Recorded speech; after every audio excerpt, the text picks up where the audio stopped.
Hello, everybody, and welcome to another My Music. It's Friday when we're recording this. It could be any day of the week when you're listening to it, and it probably is. You may have even invented another day of the week that doesn't exist by the time this. You might be listening to this in 40 years from the time that we've recorded this, and my career is over, and Alice's maybe too. We don't know. You see, that's the wonderful thing about technology these days. You can do all of this. I will be speaking to Alice any minute now after this. Keep on, don't stop.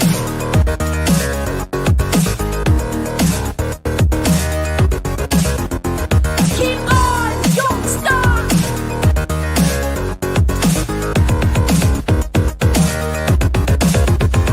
Keep on, don't stop.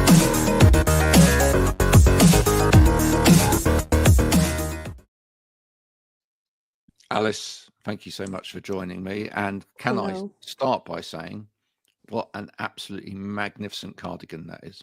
Thank you so much. Isn't it? We've got loads of shape on here.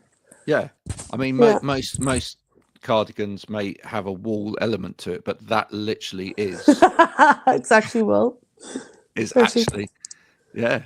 I love them. That's still got the sheep there. I have a few. I've got ones with bees on them, bumblebees and flowers, and then just ones with flowers. They're like wee proper. Yeah. They're sticking out. Is I mean, fashion is all sort of like your own fashion, your own image, and whatever else. Is that a massively important part of what you're trying to do music wise as well? Probably. I'm gonna say yes and no. I generally just like to wear things because I like them. And you're comfortable. Yeah, I think. Yeah, I'm more so on like the personality thing, but I like just wearing clothes that I like. I don't think about it too much. I love that. Yeah. I tend to find that the less you think about it, the better, right? Yeah, because then you could be like, "Oh, is this okay to wear?" You know. Yeah. No, just in general, like certain things, and yeah. Well, it's then nice when then other people notice, and you go, "Oh, this old thing." Yeah, I'm like, this whole thing with all the shapes. No, sorry. Just threw that on. Yeah, just threw that on. Yeah. Yeah. Just that was just lying around. I just threw that on. Now listen, you've got an absolutely stunning voice. When did you first discover that you could warble like that? Warble. I suppose That's a technical term. I know. For I suppose I realized I enjoyed singing. Yeah. Well, obviously, when I was like a kid, maybe it was 10 or 11 at the time. But no, I didn't know it was good until now. Until now. You said that. Yeah, just figured this out. Like literally, like last week. I only found out. I was sticking stuff out on Instagram where I was just warbling and people, started going, "Hey, you can actually sing, and I was like completely oblivious to the fact. I had no idea. Yeah, because growing up, you've got like your siblings and your mom and dad going, "Will you stop singing? It's too loud." And you're like, "Oh, it must be terrible." Now, one of the things I love about you is that you're completely relatable on social media. Right? I'm relatable. No, relatable. Right? Oh, relatable, yeah. Yeah, because like I've got a brood of kids here. Yeah. Right, I'm still trying to sell some of them off, but I've got it's just dreadful. Nobody wants them. Nobody wants them. They haven't started the category for that on Vinted yet, but no. But I love them dearly. But the thing is, right, sometimes when you're doing stuff like this, like and then they knock at the door and they come in really angry about something like, "What have you done with my riot?" Yeah. Like, or they crawl on top of your head or whatever. Oh. But you post this stuff, which is marvelous. There you are with a guitar or singing away and whatever, and you've got a kid trying to like a trying turban. a child turban. That's a thing, right? Yeah. Do you get comments from that from people? I mean, do people love you for it? I'm guessing that they do, right? I think people just find it funny, but I do like. I try not to post too much of my son's face because I'm weird about that. But I do like people knowing that I'm a mum and I'm doing music because I think it's inspiring. Totally. Even for both men and women, Yeah. So it's possible to do the music thing, but this is what it looks like: a Right. child on your head. Yeah, exactly. How old is said child? Ocean is 4 in July, Right. so Is it just the one? yeah, just the one. Just the one. Ocean is 4 in July. Okay. Yeah. Cool. So Ocean is at a lovely age because they don't totally understand what it is that you do yet. Yeah. He understands. He goes, "Mummy, you musician?" And I'm like, "Yeah." He goes, "And you sing?" And I'm like, "Yeah." And it's just trying to like add everything up. He's like, "So when do you work?" I goes, "When you go to sleep." And he's like, "Oh, Yeah. when I'm." I love all that. Yeah. Yeah. We had this conversation the other day. Mine's a bit older now. My youngest, I've got 5 children, but the Oh my god. yeah, I know, right? There you go. There you go. You can send me the award in the post now. Look, Yeah. but my youngest, who is 9 now, we had a lovely moment the other day where his mum asked him, do you know what mum does for work? And he answered, and he said, yeah. Oh yeah, no, I know what you do for work. He said, yeah, you're a practice manager at a dentist, and you do this, and you look after it. And she said, what does Dad do for work? Right. What does Dad? For people that are listening to this now, I'm gesturing the screen with my hands, right? And do you know what he said? You'll love this. And this may be where your child says further down the line, he goes, yeah, Dad does YouTube for old people. Oh. And I love that. And it's funny actually, because when I look at my demographic for this, it's not just for old people. I mean, I probably my lowest demographic, other than those people that are dead. My lowest demographic is probably in around sort of like I think it starts at sort of on Spotify something like 11 to 17. That's not a big, but the next demographic up is quite big, and then I think sort of like sort of 25 to 45. That's mainly the demographic here, right? I think you should sell that one invented. What, the YouTube for old people? No, the 9-year-old sell him invented. Yeah. I do love, but what I was going to say was, as part of all of this, do you feel like having a child keeps you grounded? Yeah, definitely. It's like, I feel like having a kid makes me be more, yes, grounded, but also like, oh, I have to try at certain things because I have somebody that potentially might look up to me. And you also just have to, I suppose, like, I think when you're a creative person, you with 5 children, you have to make the time for yourself to do the creative things for your child, to be like, oh, look at my parent, they're doing their thing. Even though it's work too, but some people maybe an interest just do music, but it's good. So you have to keep going, and it does keep you grounded as well, yeah. Yeah.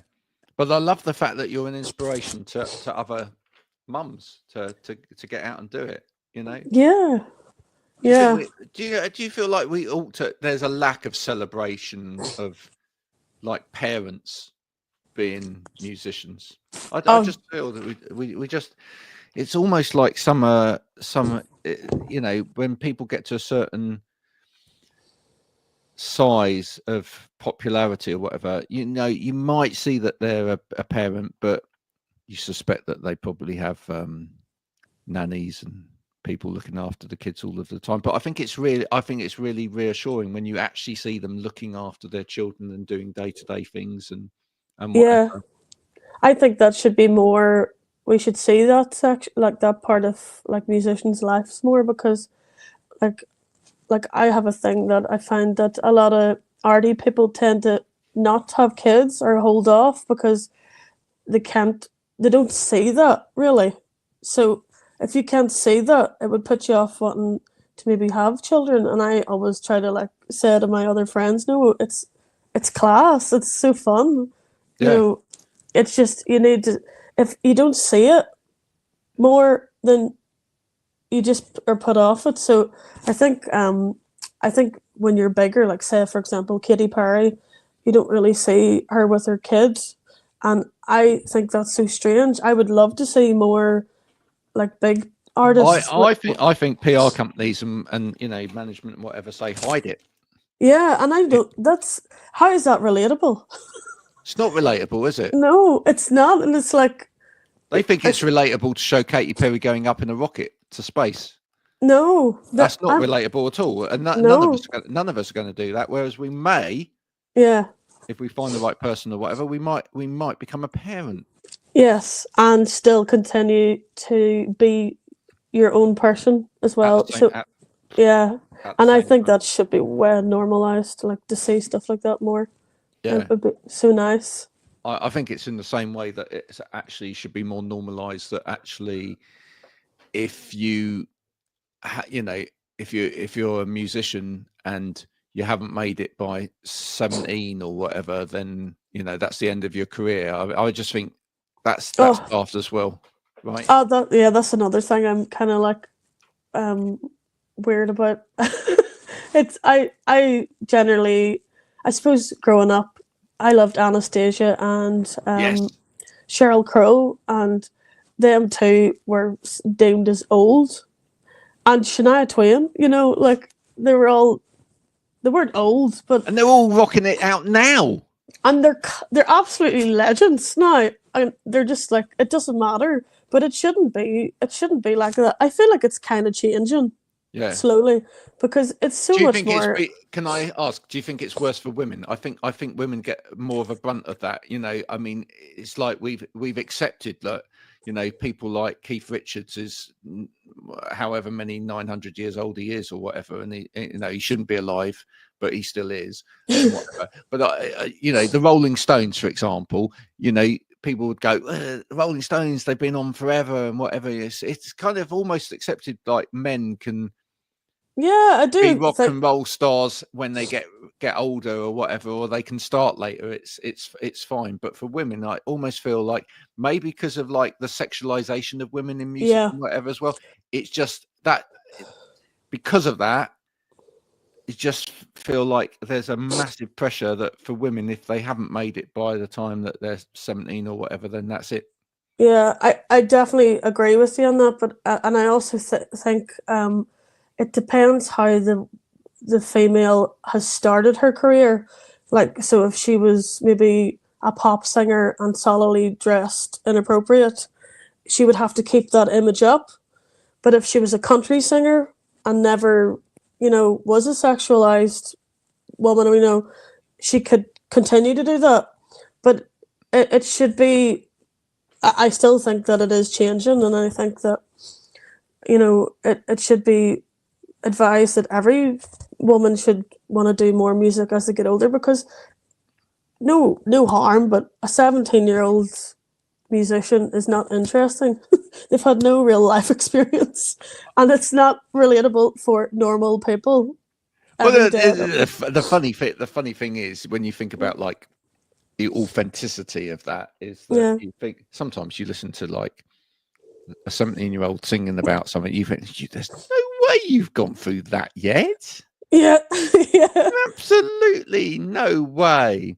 You know, I've had a string of bad relationships, and you know, he got me to sign the mortgage. You don't know about any of this. I I know.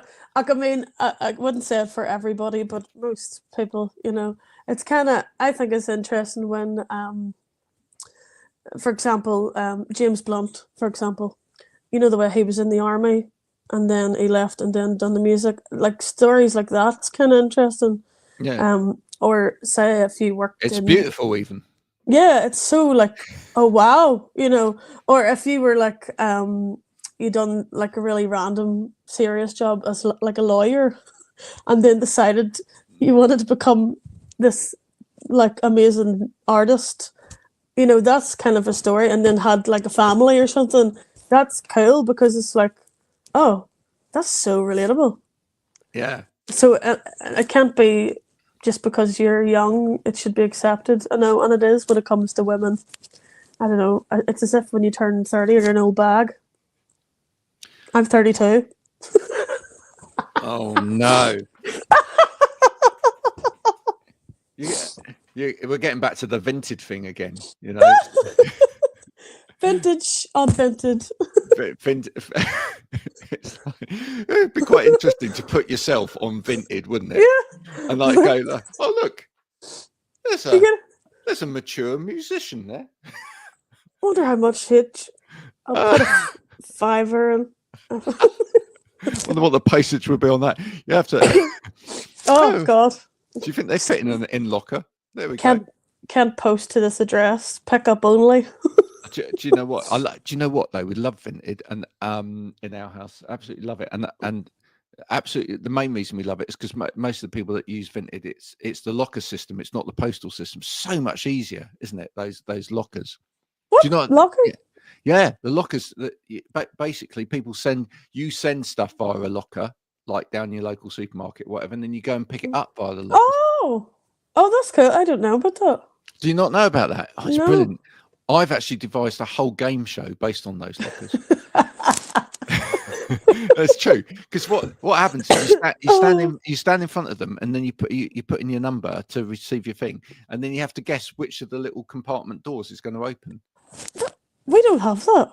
Do you not have that? We have them all. We've got millions of them all over the place around here, and I love it. And I've devised a game show where like people they get clues. Right, and then they have to go and find a set of lockers based on the clues, right? Yeah.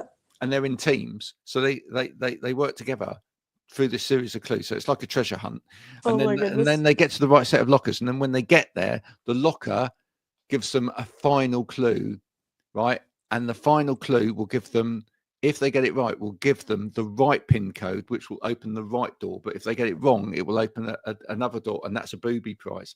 And I just think, that's actually a good idea. Don't you think? And yeah, I think people would actually watch that. Well, this is your chance now. You may as well just do this. I think I should. Yeah, I should do it. Perhaps we should do it. I'd love to. What I'd love to do is see a musician use it for like an album launch, right? Where actually we sort of organise it and into a locker system somewhere, because they can send it, so it's in there. Into a locker system, there will be like a prize bundle with a T-shirt and a CD and whatever. Oh, that's cool. Yeah. Right? And then they give out a clue, and people have got to go and find the set of lockers around the country, right? And put in this code and then take photos of it, and it goes viral all over the interweb. That would be marvelous. No, that actually is a really good idea. Yeah. I'm annoyed that we don't have lockers here now. I can't do that. Well, no, you can. You can just send it to a locker somewhere else. But the thing is, what you have done is you've just given it away that people mustn't go looking in your hometown. Yeah, no, good. Because it won't be there. It definitely won't be there. What are you actually? I'm going to ask this first. What are you actually writing about? So I released an EP yesterday. It's called Waves. Yes. And it's all the songs on it was written kind of round becoming a parent, which was the idea. And I called my son after the ocean. Yeah. So that's why I wanted to call it Waves. It's just, I was going to ask you, is the ocean your happy place, or is the sea your happy place as well? No, it's a place that scares me. Right. So it's kind of like You don't have that duality with it, because I have a duality with it. I find that when I go and stand by the sea, and we're not too far from the sea, I find that when I go and stand by the sea, on the one hand, the enormity of it, yes, and almost the elements of it, makes me feel like I am so insignificant.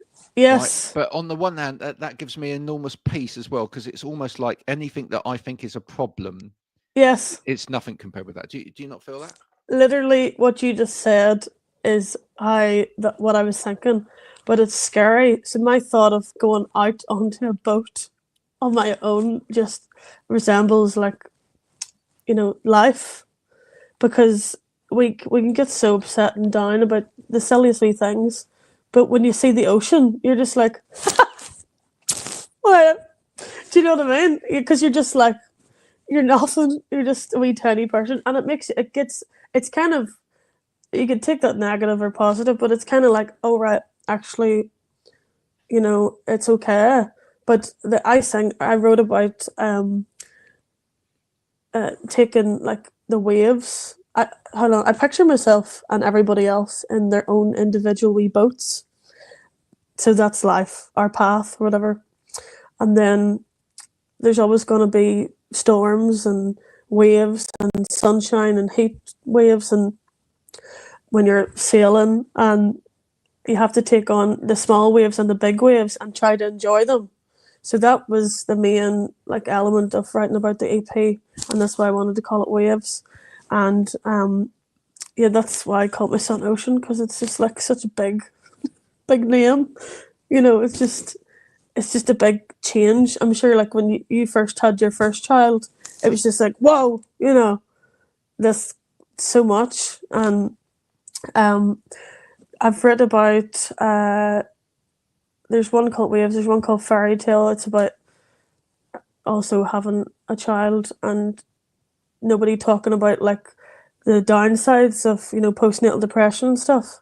And then the other one is What If I Stay Here. I wrote that with my friend, and because I've got you, it's about just having your loved ones and being thankful for like just hard times, and like, actually I've got you. That's if I have you, that's great. So there were the 4 songs I written about.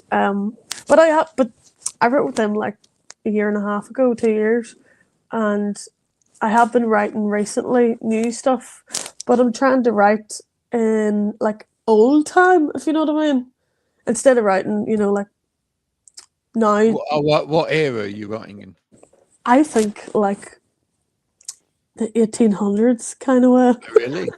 Yeah. just for the fun, just to see what it sounds like, because I recently bought a banjo like a year ago, and I've been learning some chords in the banjo, and I kind of write differently with the banjo sound, Yeah. which is so strange. I think I'm sure a lot of musicians do that too. Like if you go to a piano, you come up with a completely different idea and melody to what you would on a guitar, and the banjo is just like, it's really, it sounds like home or something. You know what you should do? What? Right. There's some places where you should go.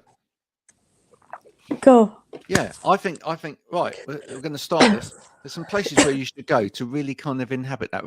For a start, a really good one would be, and these are great with children, by the way, as well. Right. So start any sort of National Trust home, that would be really good. I mean, and if you get your National Trust pass, that would be free. There's certain homes where they let you dress up in old outfits and whatever. That's really good. We always enjoy those. But the other ones would be down this part of the country. There's a place called Morwellham Quay.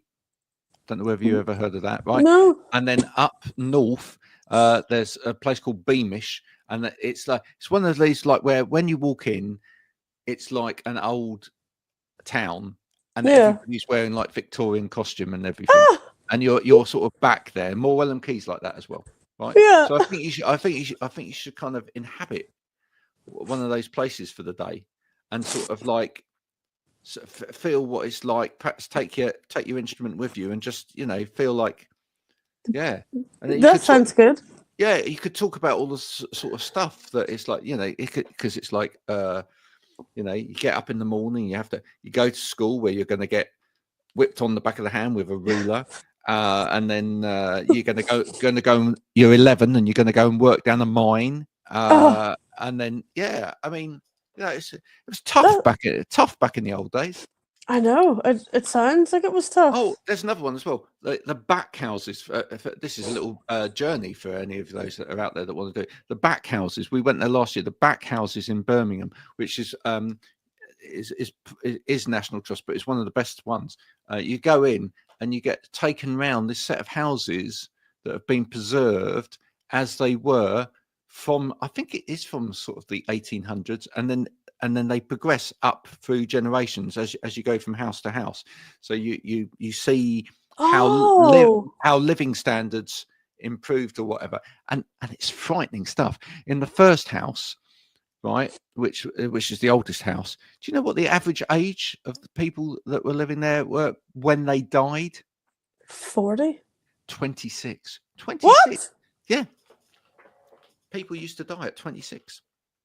Not that Oh my many, not that God. many. When you think about it, in the grand scheme of the earth, not that many years ago, right?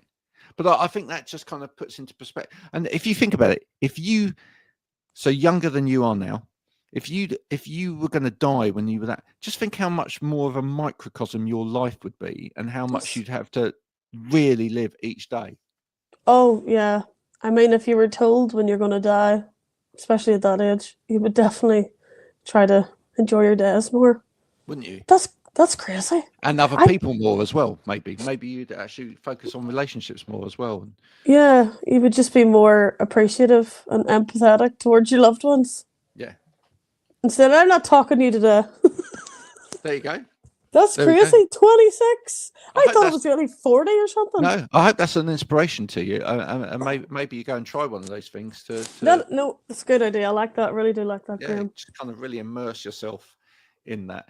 I love your phrasing, in your voice, etc. And have you had to work really hard on that, or does it come naturally?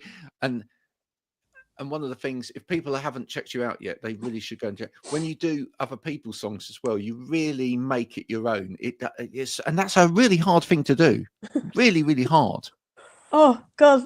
Well, I actually, my job is I do sing in bars and restaurants and stuff as well.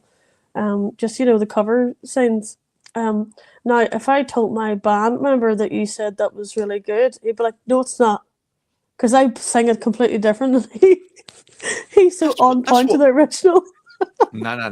That's what we want. That's what we want, right? Oh my goodness. Yeah, no, yeah, I know. I don't. So the reason is half the time I don't know the song, so I'm sort of just guessing. And No, don't say that. What you meant to say is, I'm just an artist. I get that all the time. Oh, you do your own version, and I'm like, yeah, I don't know the song. Like Coldplay, Viva La Vida or something. Somebody asked me and my band member to sing it about a month ago, and he's like, "Do you know it?" And I was like, "Oh yeah." He was like, "You did not know that song." I was like, "I know, but it sounded similar." What, you didn't know the words of the song? No, just the like I read the words, but I didn't know the melody. I didn't really. I just kind of knew the. Okay, so I used to rule the world. Yeah, and you were like, yeah, but you were like, I used to rule the world. Yeah, basically it. He was Fantastic. just like this. I love that. I love that. But no, in all seriousness, I genuinely, I'd love to hear a whole album of you just singing other people's songs and doing a completely different turn on it. And he's completely wrong. You're completely wrong. But the trouble is, this is the problem. Like, people go out to these like cover bands and whatever in the evening, and they want it to be spot on to like. Yeah. Why? Just go home and listen to a CD if you want that. You do get people coming up and going, "You didn't sing that right," and I'm like, Really? do you want me to show you how to play it? Right. And I'm like, no, No. I'm okay, thank you. I Folks, know. when if anyone used to see me years ago, we're talking a long time ago now, back in the 90s and whatever. When you used to come and see me, I used to make up the words to our own songs every night because I could never remember them. So I used to start by writing like the starting line of a song on the back of my hand, and I'd get as far as that, and then I'd probably get about 3/4 of it right, but there would definitely be a verse where it was completely made up. I I love that. I love it. Oh, but I'm very good at making stuff up off the top of my head, but I can guarantee I'd like to call it art. If people that came to see me would receive a different version of the same song every night, and that's great because if they came to see you on a tour, they would literally get 30 different versions of the that's same good. song. Yeah, that's like that is art. And it's not because I was being artistic. It's just because I've got an absolutely lousy memory for words. So But there we go. but we'll call it art. We call it art because that's Yeah. better. And Limited edition songs every time. it's more sellable. It's Yeah. absolutely more sellable. But you've got a tremendous voice. Thank you. Have you had to work hard at it? Have you had? Have there been bits that you've had to work on? I suppose it's hard talking about. Thank you. I suppose there's certain things I can't do in my voice, so I try to figure out a way to do it. But I was listening But that's to the same for every singer, right? yeah, but Every singer's like that. yeah, I've never had like singing lessons or anything, but I did a few years ago use a studio over here called Black Studios, and the producer was a girl called Jess, and she's actually also a trained singer, absolutely amazing singer, but also a singing teacher. When I was in the studio, she showed me certain things that I could do with my voice that I didn't know, and I did it because she's obviously trained and knows. So that was probably the only time I got proper this is how you do this kind of stuff with control, because I didn't know that you had to use your diaphragm and your stomach, and there was different parts of your voice. I was like, oh, didn't know that, because I would get like sore throats quite often. So me having to tap into certain parts of my body to learn how to sing properly. I remember singing lessons years ago with some experts, and it's great. Yeah, you have to It is good. learn to set up, like put your hands around the lower part of your waist, etc. Start to feel your diaphragm, and then start to breathe from down there, not from like most of us, like you sing from here. Yeah. Right? And you shouldn't sing from here. You should sing from down there. Which and most people experience it if you really open up your mouth properly. Yeah. Like at the right point, most people will know when you're singing like from there and you're channeling it properly. There's virtually no effort here at all. Yeah, it's so good. I think that everybody, if you've been singing for a long time or whatever, and maybe you're starting to struggle here, I think going to a singing teacher is good, because when she showed me them things, I still practice them now, because if you're doing loads of gigs, sometimes I forget. I'm like, oh wait, I'm using my throat too much, and then I'm like, tap into the proper technique. And then it helps, because before I could never do it. I'd be fine for maybe an hour, but now I can go like 6 hours singing and be fine. That's what we like to hear. Listen, It's been an absolute pleasure talking to you, Alice Law. You too, Graham. It was very fun. I've had so many ideas now. That's what it's all about. That's what it's all about. And don't be sheepish about coming forward. All right. Do not. We will be back soon with another My Music. Before we do, go and check out Alice Law's music. Do say hi to her on the Instagram or wherever else you might find her on the interweb, and just marvel at such an amazing voice. And please, if you do go and see find Alice on Instagram or whatever, could you all put the comment on there that her who is it in your band? Oh, Michael. That Michael is wrong. Just put Michael is wrong all over her Instagram, please. Anyone that watches this over the next week, literally, I just want you to comment with Michael is wrong, so that Michael can see that. That would be good. And if you ever make a tour T-shirt, Alice, Michael is wrong. on the back it has to say Michael is wrong. That's the tour Oh, oh, thanks. I'll T-shirt. have I to might tell even him. write a song about that. Michael is wrong. Michael is wrong. Michael is wrong. Michael is wrong. He's so wrong. He's so wrong. It's getting there. Do you know what I mean? Yeah. That's good. There's going to be do you know what? You should bring that to the next writing session. It'd be like, Right? You go, oh yeah, I've written a song. It's called, you'll like this one. It's called Michael is wrong. And it'd be like, you what? I'd be You like, what? Yeah. actually would do that. It's, That's so funny. There we go. Oh. Folks, this has been the marvellous Alice Lar. I hope you've enjoyed our conversation. Please do comment, share, like, all of those wonderful things. And we will see you soon with more of my music.